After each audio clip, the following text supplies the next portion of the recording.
Getting behind the wheel for the first time is pure sensory overload.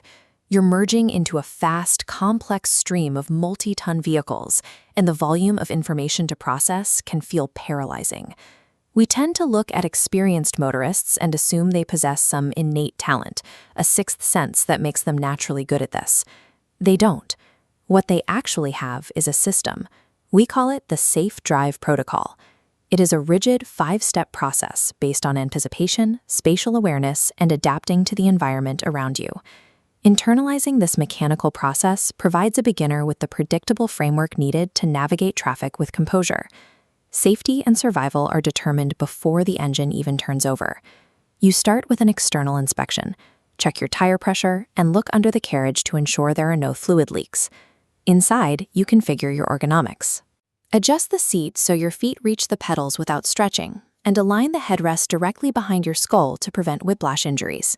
This photograph from an impact test shows exactly why we buckle up, as it restrains the body.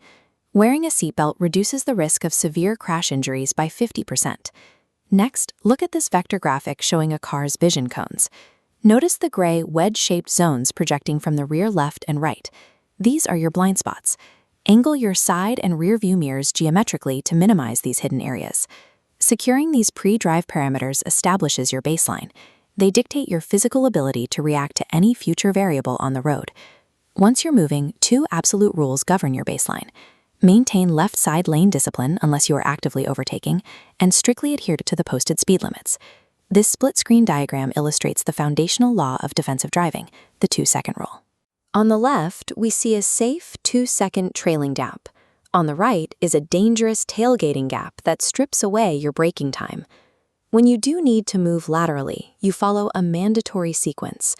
Engage your indicator, check your mirrors, turn your head to verify your blind spot is clear, and only then make your maneuver.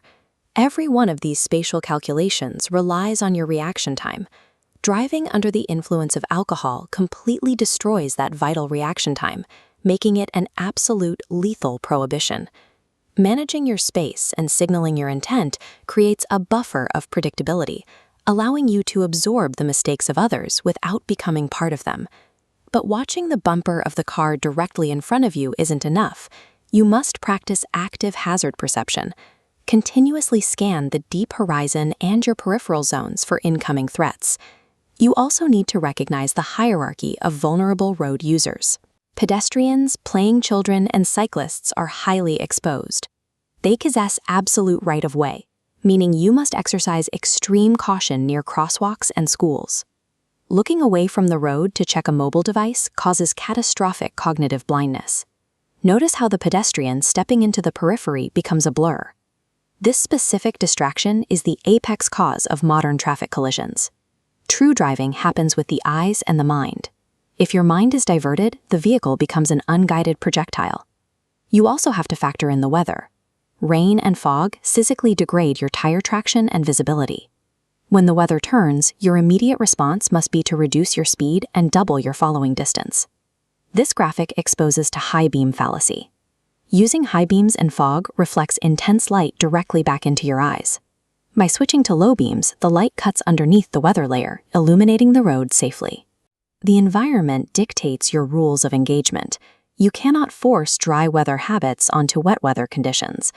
Even when you follow every rule, sudden stops are occasionally unavoidable. During those panic-inducing moments, your vehicle relies on its active safety net, the anti-lock braking system, or ABS. This test track photograph shows a sports car successfully maneuvering through a cone course during a hard braking event. To trigger ABS properly, you apply continuous, maximum pressure to the brake pedal without pumping it. The computer prevents the wheels from locking, allowing you to maintain steering control. If a crash does occur, adhere to a strict post-crash protocol. Stay calm, move your vehicle to the shoulder, check your occupants for injuries, and dial emergency services immediately. And if you are a bystander stepping in to help victims of a road accident, you are legally protected from harassment by the Good Samaritan law. Panic is the enemy of survival. Trusting your systems and following these rigid protocols saves lives when the unexpected happens. When executed correctly, the protocol ends exactly like this, resulting in the safe and stress-free conclusion of your journey. Routinely buckling up, scanning for hazards, and adapting to the weather function as a unified, repeatable system for survival. Good driving isn't about speed, flair, or fast reflexes. It is measured entirely by the absolute guarantee of a safe arrival for you and everyone else on the road. Internalize these rules, check your parameters, and you will transform from an anxious beginner into a responsible master operator of the road.